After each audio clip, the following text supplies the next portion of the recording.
Have you ever looked at your bank account and suddenly felt like it was grading your life? Like the numbers sitting there somehow decides whether you're doing well or whether you're failing. Maybe you've had that moment where you check your balance and think, man, this sucks. And almost instantly your mood changes. Your chest tightens a little. Your mind starts racing. Suddenly you're thinking about everything you haven't accomplished yet. Everything you think you should have figured out by now. And every version of success you feel like you're still chasing. And the strange part is, it doesn't stay about money. It slowly starts affecting how you see yourself. You might start feeling like you haven't earned rest yet. Like relaxing is irresponsible.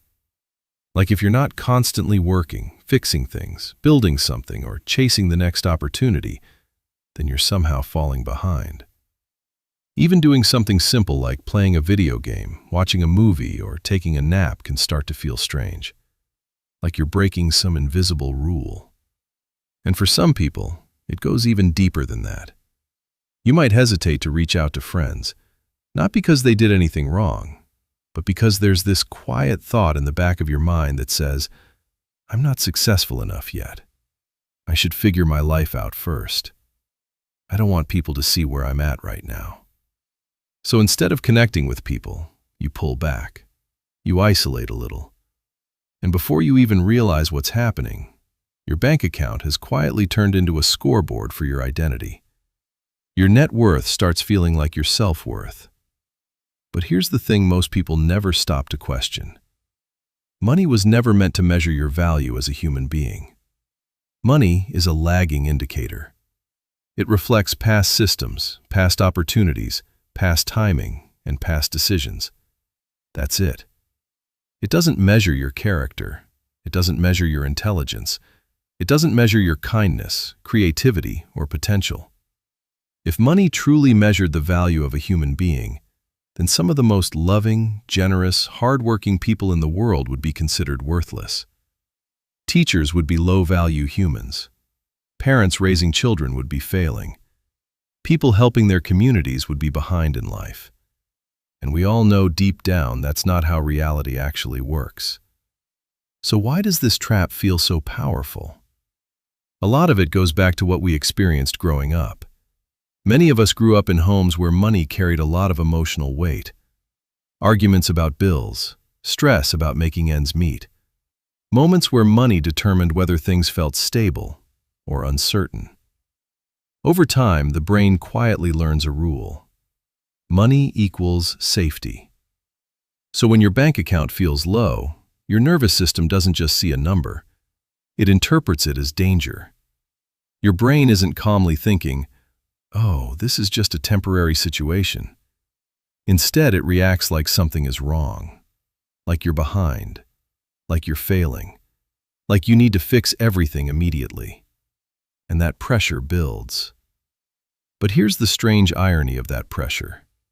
The more you beat yourself up about where you are financially, the harder it actually becomes to create the life you want. Because creativity doesn't grow in shame. Good decisions rarely come from panic.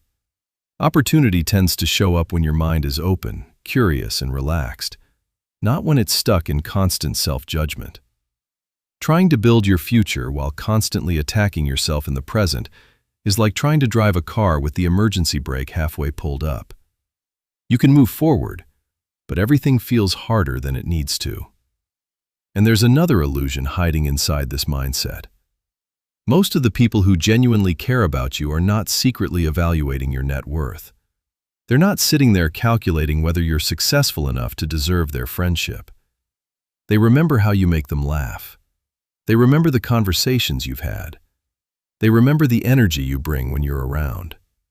Your mind is projecting a judgment that often isn't even happening.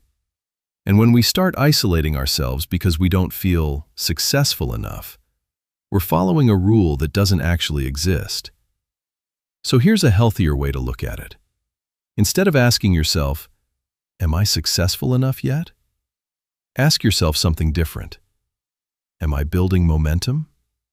Because real success rarely happens all at once. It's momentum.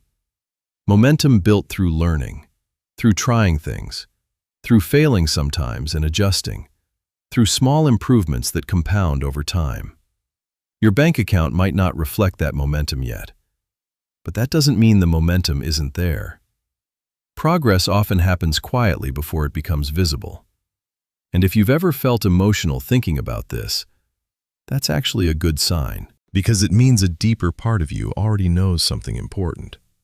It knows that tying your worth to money was never the truth. It was just a story your mind learned somewhere along the way.